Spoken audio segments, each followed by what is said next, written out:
샬롬 샬롬 샬롬 샬롬 샬롬 샬롬. 하나님 사랑합니다. 여러분 주 안에서 사랑합니다. 오늘 히브리서 12장이죠. 1절부터 29절까지 읽었고 오늘 본문의 중심이 히브리서 12장 18절에서 29절까지인데 우리 전체를 한번 주석해 보도록 합니다. 12장 11장에서 믿음으로 살았던 여러 인물들을 언급했어요. 그죠? 그런데 이제 12장을 통해서 성도는 믿음을 굳게 지킴으로 경건해라 하는 권면을 하고 있습니다.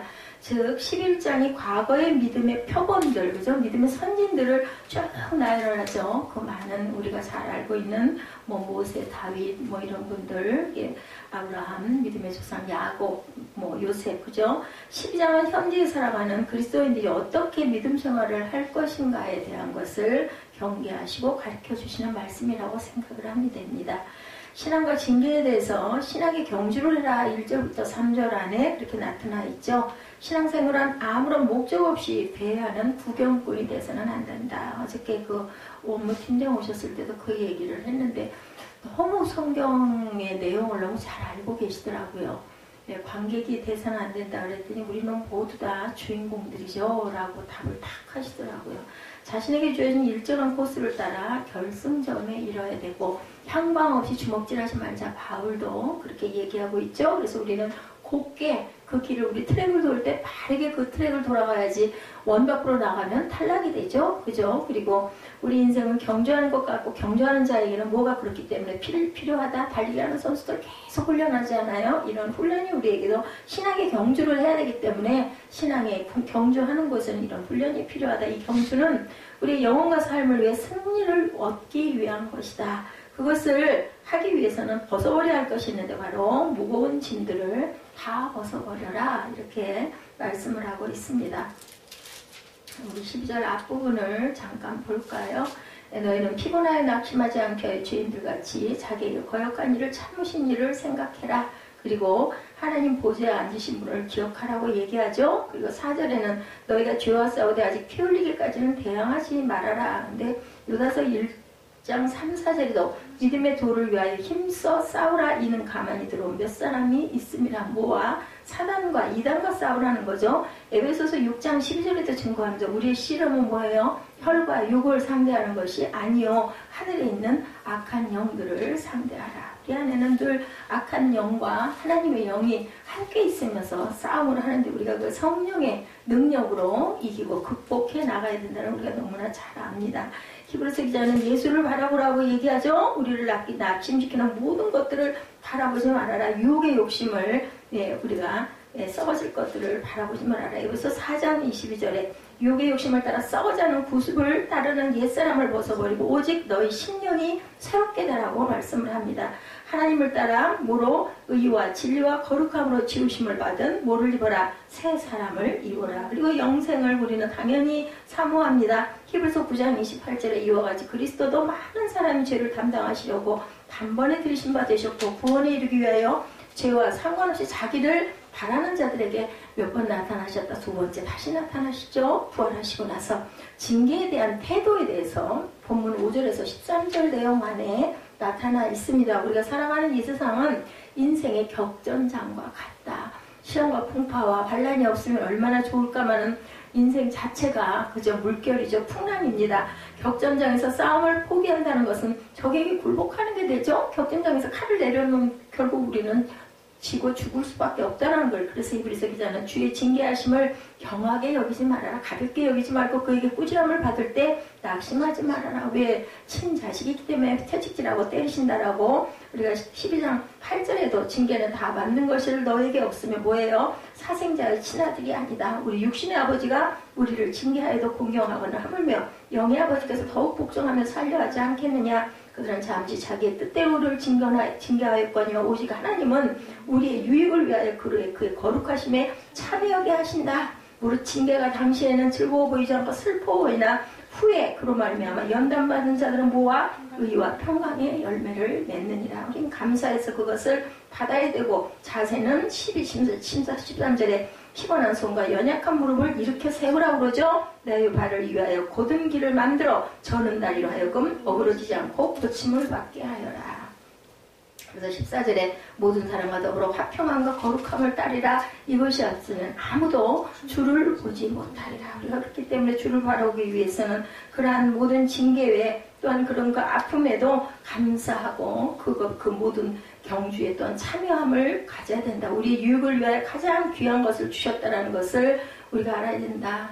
하나님이 세상을 이처럼 사랑하사, 그죠? 요한복음 3장 16절입니다. 성도는 거룩함으로 지으심을 받은 새 사람을 입어라. 아까도 말씀드렸던 것처럼 진리의 거룩함을 받은 새 사람을 우리가 늘 입어야 된다. 그리고 의의 열매를 맺어야 되죠. 징계를 능히 감당한 자에게는 의와 평강의 열매를 아까 우리 함께 읽었죠. 사람이 줄 수 없는 참된 평안, 하늘의 평강은 뭐를 통과해야 혹독한 시련을 통과해서만이 얻게 된다. 우리가 늘 얘기하지만 국화옆에서 서정주 시인의 그죠? 그 국화꽃 한 송이가 피기 위해서 밤내 무소리가 그렇게 내렸는데도 그 국화는 절대로 얼지 않고 그 아침이 되었을 때 꽃망울이를 터뜨리는 것을 우리가 본다. 꽃도 이런데 우리 인생은 어떻겠느냐는 거죠. 자, 징계를 받는 사람은 하늘의 보화인 평안의 열매를 기대할 수 있는 기회를 받았다라는 것을 감사하고 기뻐할 줄 알아야 된다. 그러기에 참 쉽지 않습니다. 하나님께 의지하고 기도해야 되겠죠. 목마른 사람이 참된 물맛을 알고 배가 너무너무 고팠을 때 그 한 조각의 빵도 얼마나 귀하고 맛있습니까? 그죠? 공고를 경험한 사람이라야만 그것을 극복하는 지혜가 얼마나 귀한 것인가를 깨닫게 된다. 그걸 겪지 않고 그런 걸 깨달았다면 얼마나 더 복되겠어요만 정말 그러기는 어렵다는 거죠. 주의 법을 사랑하는 자에게는 큰 평안이 있다고 오늘 119편 165장 우리 그 시편 묵상한 부분에 것이 나와 있습니다. 주의 법을 사랑하는 자에게는 큰 평안이 있으니 그들에게 장애물이 없으리라. 그리고 하나님의 나라는 성령 안에서 의와 평강과 희락이라고 로마서 14장 17절에 증거합니다. 그래서 연약한 무릎을 일으켜 세워라. 그래서 우리 함께 합독해봤죠. 12절에 나타나 있죠. 연약한 무릎을 일으켜 세워라. 징계는 다 받는 것이거늘 너에게 없으면 사생제와 친아들이 아니니라.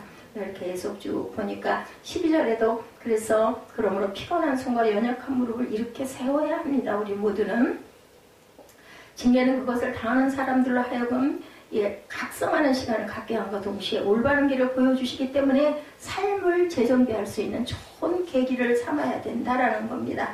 그리고 우리 모든 발은 어디로? 악에서 떠나는 삶을 살아야 된다. 잠언 4장 27절 좌로나 우로나 뒤치지 말고 내 발을 악에서 떠나게 하라. 떨리는 무릎을 굳게 하라고 이사야 35장 3절에도 너희는 약한 손을 강하게 하며 떨리는 무릎을 굳게 해라.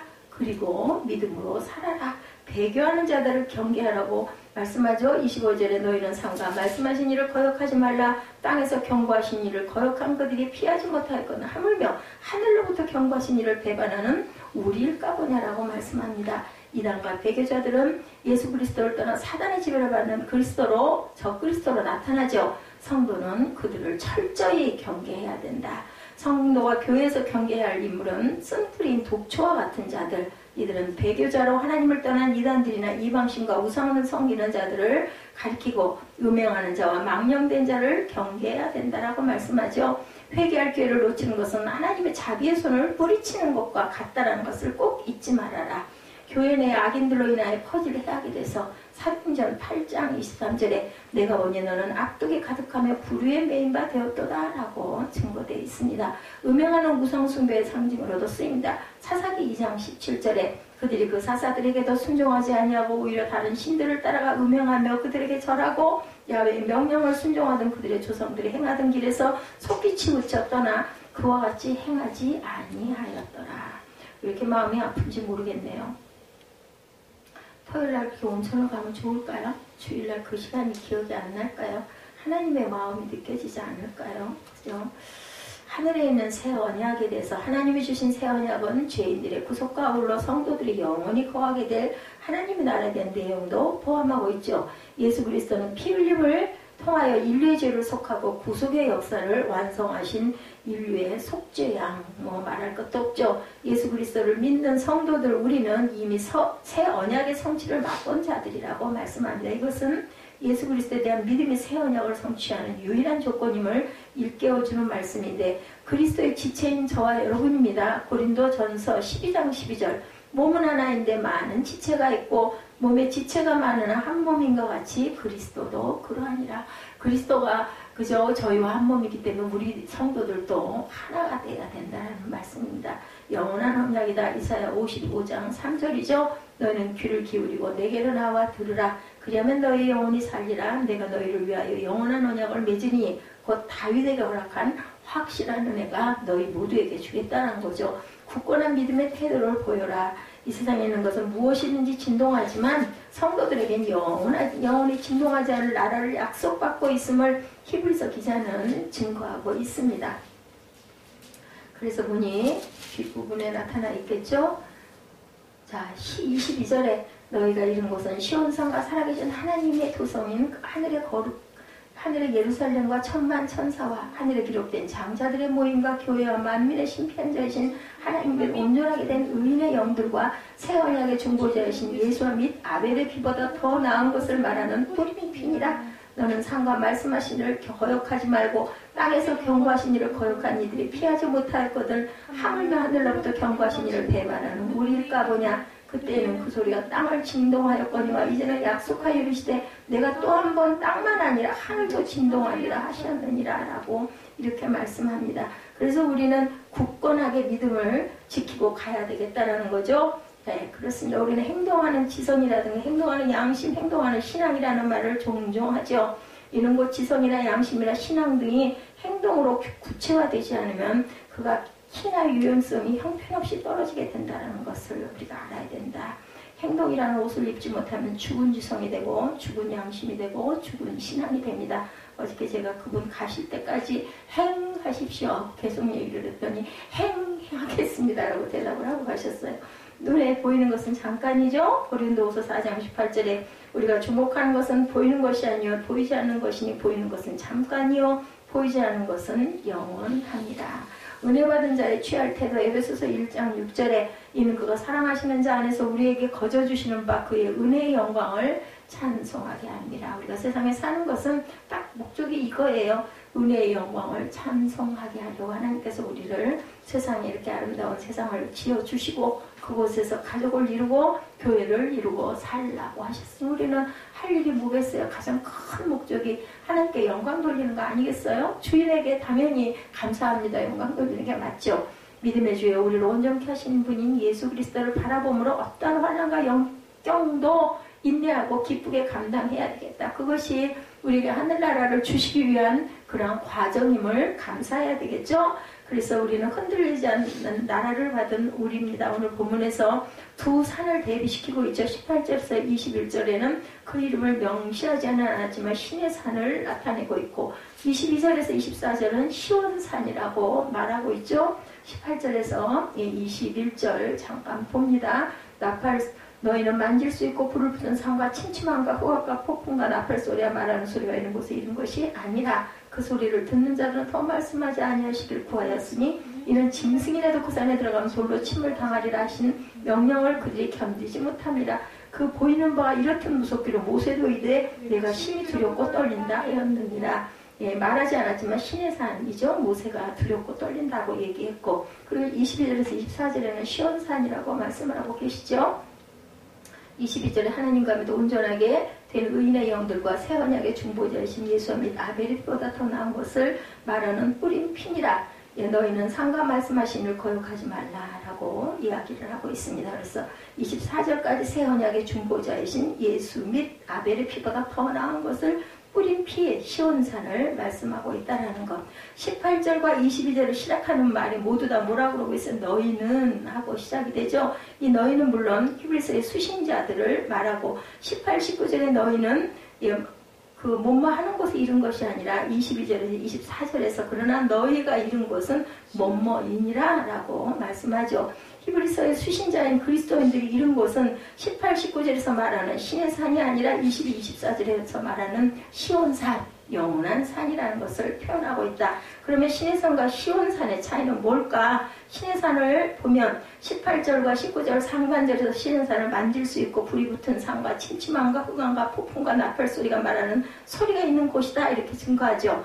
만질 수 있는 산이란 옛 이스라엘 백성이 육안으로 볼 수 있었듯이 땅에 실제로 있는 산이라는 뜻을 말씀하고 있고, 출애굽기 19장 16절에서 22절에 보면 시내산에서 있었던 일을 이렇게 증거하고 있습니다. 셋째 날 아침에 우레와 번개와 빽빽한 구름이 산 위에 있고 나팔 소리가 매우 크게 들리니 진중에는 모든 백성이 다 떨더라. 모세가 하나님을 맞으려고 백성을 거느리고 신에서 나오매 그들이 산기슭에 서 있는데 시내산의 연기가 자욱하니 야훼께서 불 가운데 거기 강림하심이라. 그 연기가 온기가마 연기같이 떠오르고 온 산이 크게 진동하며 나팔 소리가 점점 커질 때 모세가 말한즉 하나님의 음성으로 대답하시더라. 이렇게 말씀하고 있어요. 그렇기 때문에 이것은 시내산이다. 신명기 4장 11, 2절에도 너희가 가까이 나와 산 아래에 서니 그 산에 불이 붙어 불길이 충천하고 어둠과 구름과 흑암이 덮였는데 야훼께서 불길 중에 너희가 말씀하시되 음성뿐이므로 너희가 그 말소리를 듣고 형상은 보지 못하였다. 얼마나 두렵고 떨리겠어요.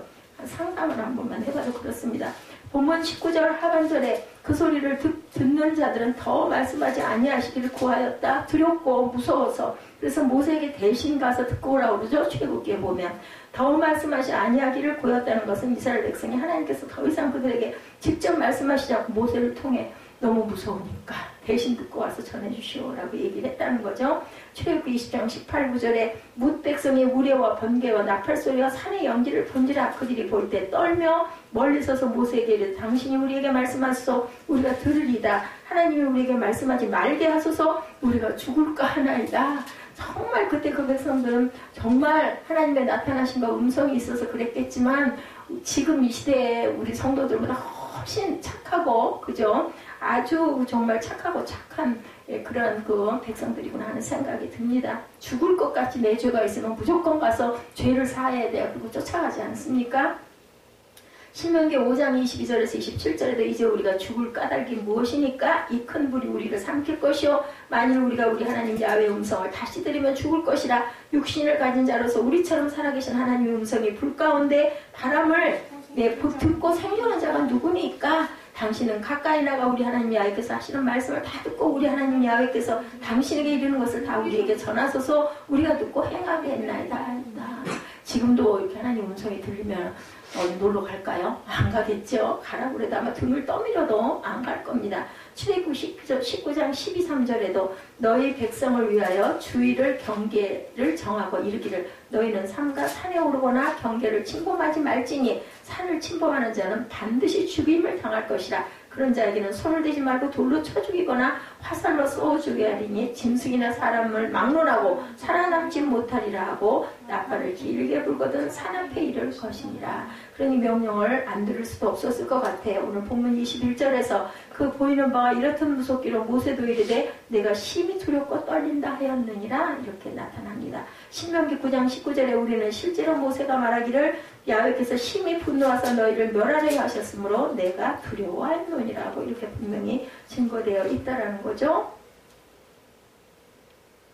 예, 그렇습니다. 본문 22절 24절 그러나 너희가 이른 곳은 시온산과 살아계신 하나님의 도성인 하늘의 예루살렘과 천만 천사와 하늘에 기록된 장자들의 모임과 교회와 만민의 심판자이신 하나님과 및 온전하게 된 의인의 영들과 새 언약의 중보자이신 예수와 및 아벨의 피보다 더 나은 것을 말하는 뿌린 피니라. 그리스도인들이 나아가는 곳은 어디예요? 시온산이다. 그것은 살아계신 하나님의 도성인 하늘의 예루살렘이다. 보이지 않는 곳이라는 말씀입니다. 시온산도 어느 날까지 만질 수 있게 싫지 않은 산이지만 여기서는 하나님의 도성인 예루살렘과 거기에 하나님과 함께 거하는 완성된 교회를 가리킨다. 그래서 하늘에 있는 하나님의 나라를 가리킨다라는 거죠. 시온산은 또한 천만 천사와 하늘에 거룩한 기록된 장자들의 모임을 가리킨다고도 하죠. 하늘에 기록되었다는 말은 구원을 받도록 정해진 사람들은 어디에? 생명책에 기록되어 있다는 뜻이죠. 예, 다니엘 12장 1절에 보면 그때 내 민족을 호위하는 큰 군주 미가엘이 일어날 것이요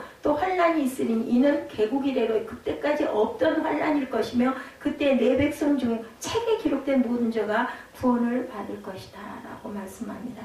그러니 예수 믿는 자들이라고 다 책에 기록되었을까요? 예수님께서 그러나 귀신들이 너에게 항복하는 것으로 기뻐하지 말고, 그죠? 너희 이름이 하늘에 기록된 것으로 기뻐하라고, 그죠? 누가복음 10장 20절에 제자들에게 말씀하시죠. 가서 뭐 했다고 그래? 막 이렇게 해서 기적이 일어났다라고 하니까 그거 기뻐하지 말고 하늘에 내 이름이 기록된 것으로 기뻐해라. 사도 바울도 빌립보서 4장 3절에 참으로 나와 멍에를 같이 한 내게 구하노니 복음에 나와 함께 힘쓰던 저 여인들을 돕고 또한 클레멘드와 그 외에 나의 동역자들을 도우라. 그 이름들이 생명책에 있으리라. 그렇게 말씀합니다. 계시록 3장 5절에도 이기는 자는 이와 같이 흰옷을 입을 것이요 내가 그 이름을 생명책에서 결코 지우지 아니하고 그 이름을 내 아버지 앞과 그의 천사들 앞에 시인하리라. 이렇게 말씀합니다. 시온산이 하늘에 기록된 장자들의 모임이라는 말은 장자들만이 구원받는 뜻이 아니고 율법에 따라 이스라엘 백성에게 있어 장자에게는 다른 형제들과 달리 유산을 2배로 받는 특권이 주어지는 것은 사실이지만 또한 뭐가 따라요? 그러기 위해서는 장자의 책임이 컸겠죠. 무엇보다 장자는 하나님께 특별히 드려진 존재. 그래서 첫 만물을 하나님께 먼저 드리고 큰 아들을 낳으면 하나님께 드리겠습니다. 주의 종들이 그런 얘기를 많이 한다고 그러죠. 우리 주변에 있는 가장 표본적인 사람이 누구예요? 그죠? 김종석 형제 같은 경우에 하나님께 맏아들 드리겠나이다 했습니다. 민수기 3장 11절에서 13절에 보면 야훼께서 모세에게 말씀하여 이르시되 보라 내가 이스라엘 자손 중에 레위를 택하여 이스라엘 자손 중에 태를 열어 태어난 모든 마지를 대신하게 하였은즉 레위는 내 것이라. 처음 태어난 자는 다 내 것이면 내가 애국 땅에서 그 처음 태어난 자를 다 죽이던 날에 이스라엘의 처음 태어난 자는 사람이나 짐승을 다 거룩하게 구별함이니 그들은 내 것이 될 것임이라. 나는 야훼니라. 여기에 근거가 있다. 그런데 예수 그리스도 안에서 우리는 모두가 장자가 누리는 특권을 누리게 되었죠. 왜냐하면 예수 그리스도께서 장남이시기 때문이다. 그죠? 원래 이스라엘은 모든 백성 앞서서 하나님의 택하심을 받았습니다. 그러나 예수 그리스도는 하나님의 아들로 만세조금부터 하나님의 아들 장자이셨죠. 사실은 하나님의 첫 아들이시다. 따라서 예수 그리스도 안에 있으면 그에 속한 모든 이들은 장자가 누릴 특권을 나누어 가질 수 있다. 그래서 우리도 모두 다 아들이나 딸이나 다 똑같이 장자라는 거죠. 히브리서 기자는 시온산에 관하여 쓰기를 교회와 만민의 심판자이신 하나님과 온전하게 된 의인의 영들과 새 언약의 중보자이신 예수와 및 아벨의 피보다 더 나은 것을 말하는 뿌린 피라고 얘기합니다. 예수님의 피가 아벨의 피보다 더 나은 것을 말하는 이유는 아벨의 피는 소리쳐 보복을 요구하는데 창세기 4장 10절에 나타나죠. 예수 그리스도의 피는 화해를 이루기 때문이다. 그렇죠. 아벨은 아마 너무나 억울했을 거예요. 오늘 본문에 조금 앞선 히브리서 12장 14절에 모든 사람과 더불어 화평함과 거룩함을 따르라. 이것이 없이는 아무도 주를 보지 못하리라. 그래서 우리 마음 안에 항상 화평과 거룩을 이루고 살아가게 되는 이유는 주를 보기 위해서. 아니 우리 마음에 화평이 있어야 주님을 뵙지. 우리 마음에 악이 가득 차가지고 주님 뵐 수 있겠어요? 그냥 생각만 해봐도 당연한 그런 내용이겠죠. 주님을 보지 못하는 것은 하나님의 나라에 들어가지 못한다라는 것을 뜻하고 있습니다. 그래서 화평케 하는 자는 복이 있나니 땅을 차지할 것이다. 그것이 땅에서의 땅, 땅의 평수의 복을 좋은 땅을 주겠다는 게 아니라 하늘나라에 네 땅이 있겠다라는 얘기는 하늘나라에 우리가 믿음으로 구원받아 올라갈 수 있다라는 말씀의 뜻을 상징하고 있습니다. 그런데도 불구하고 예수 믿는다는 사람들이 한 교회 안에서 회개하고 용서하고 그런 모든 걸 거부하고 복수심에 불타고 있다는 것은 하나님의 뜻을 거역하는 행위고 평강과 거룩을 이루지 못한다는 것이죠. 그러니까 누구를 위해서? 나를 위해서 화해하고 용서하고 화목하고 해가 지기까지 분을 품고 있지 말아야 된다. 나한테 제일 나쁜 거예요. 그렇기 때문에 우리는 나를 위해서 그 모든 걸 용서해야 된다.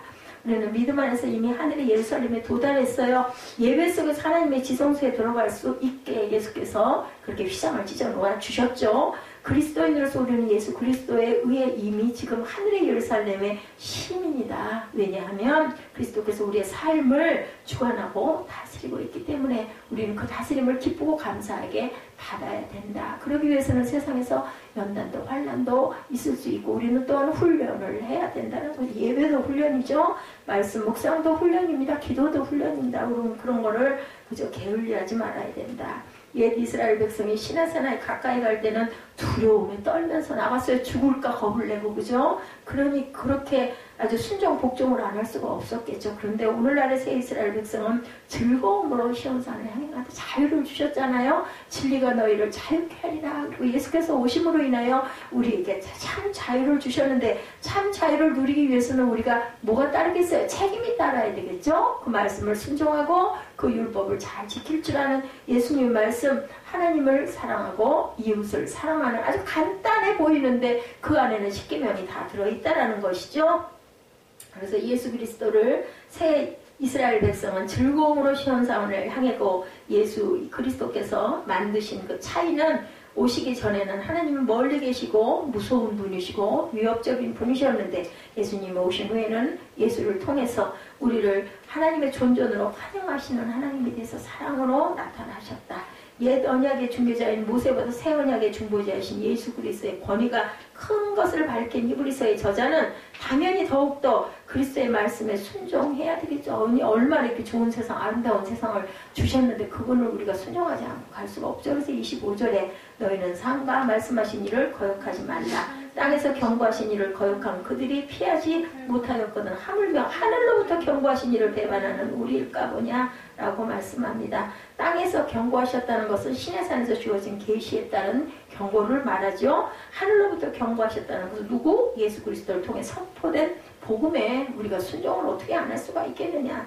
그래서 땅에서건 하늘에서건 말씀하시는 이는 당연히 하나님이신데, 시내산에서 말하는 율법보다 하늘에서부터 내려와 들리는 복음에 더 많은 관심과 믿음의 귀를 기울여야 되겠다. 왜냐하면 구약은 뭐예요? 표징이에요. 표징. 그리고 신약은 직접 오신 예수 그리스도이기 때문에, 그죠? 그 표징이 성취된 것이기 때문에 신약의 예수 그리스도의 그 말씀을 더욱더 우리는 겸손하게 순종할 줄 알아야 되겠다. 26절에 시내산과 시온산의 비교를 계속하고 있죠. 그때는 그 소리가 땅을 진동하였거니와 그 전에, 그죠? 시내산에서 이제는 약속하여 이르시되 내가 또 한 번 땅만 아니라 하늘도 진동하리라. 이렇게 말씀합니다. 이 또 한 번이라 하시면 진동하지 아니하는 것을 영존하게 하기 위하여 진동할 것들, 곧 만드신 것들이 변동될 것임을 나타내시죠. 우리도 어떻게 된다고 그래요? 변형된 모습으로 하늘에 들려 올라간다고 말씀하죠. 시내산에서 하나님께서 말씀하실 때는 온 산이 크게 진동했다라고 드러나 있는데, 시온산 언약의 중보자이신 예수 그리스도께서 심판주로 다시 오실 때는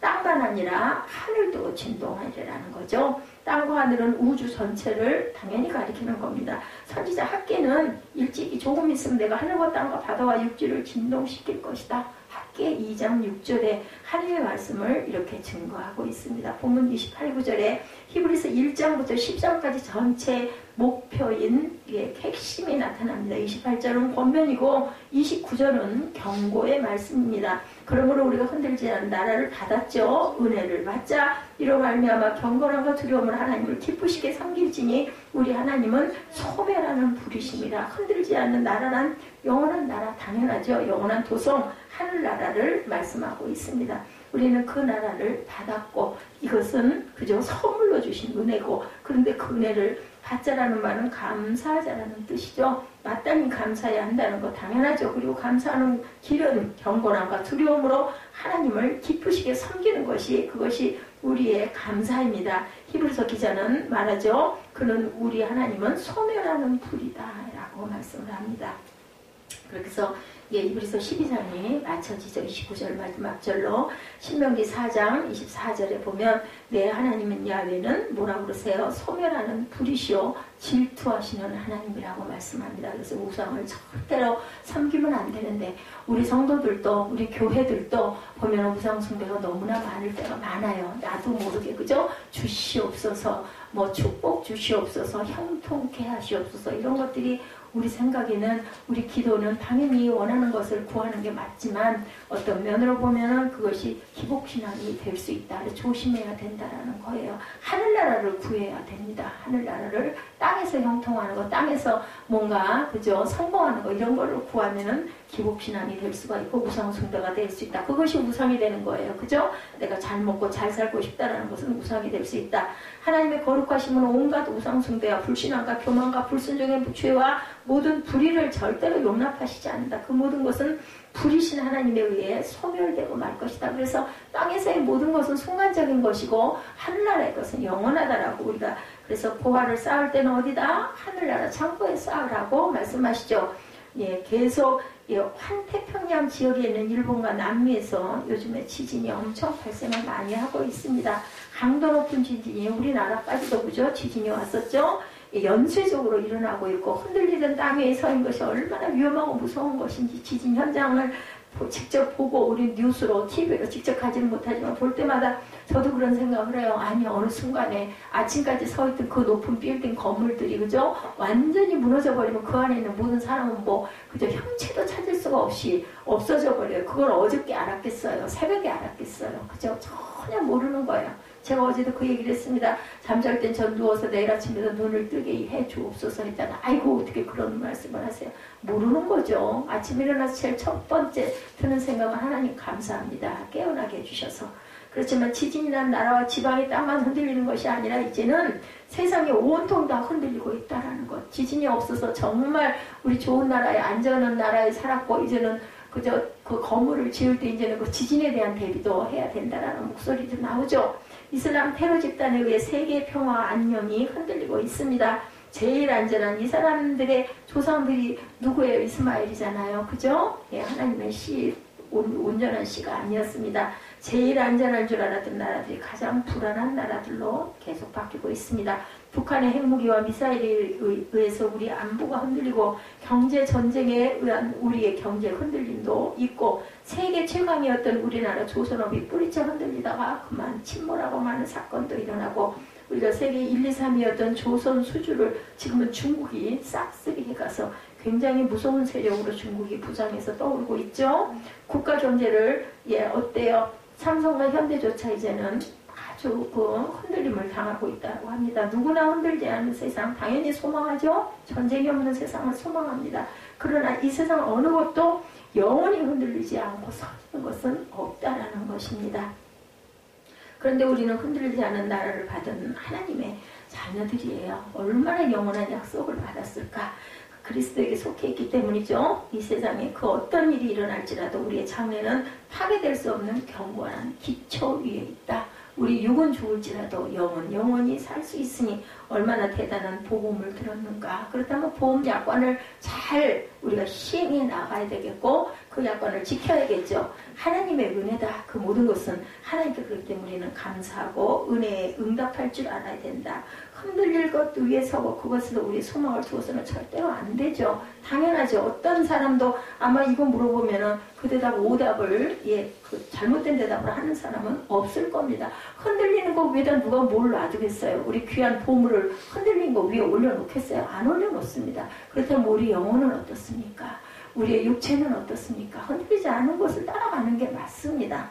기쁘시게 하기 위해서 경건함과 두려움으로 하나님을 섬기시는 저와 여러분들, 그렇지 않다면은 아무것도 약속받을 것은 없다라는 것이죠. 이 경고를 받아들이지 않는 자에게 주어지는 것은 뭐다? 소멸뿐이다. 누가? 하나님은 소멸하는 불이라고 말씀하시잖아요. 오늘 29절에.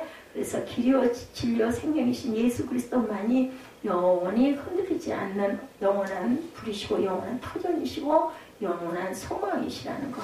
우리는 흔들지 않는 나라를 받은 주의 나라의 백성들, 주의 자녀들이고 온 세상이 흔들리고 온갖 모형으로 아무리 흔들린다 해도 절대로 두려워할 필요가 없어요.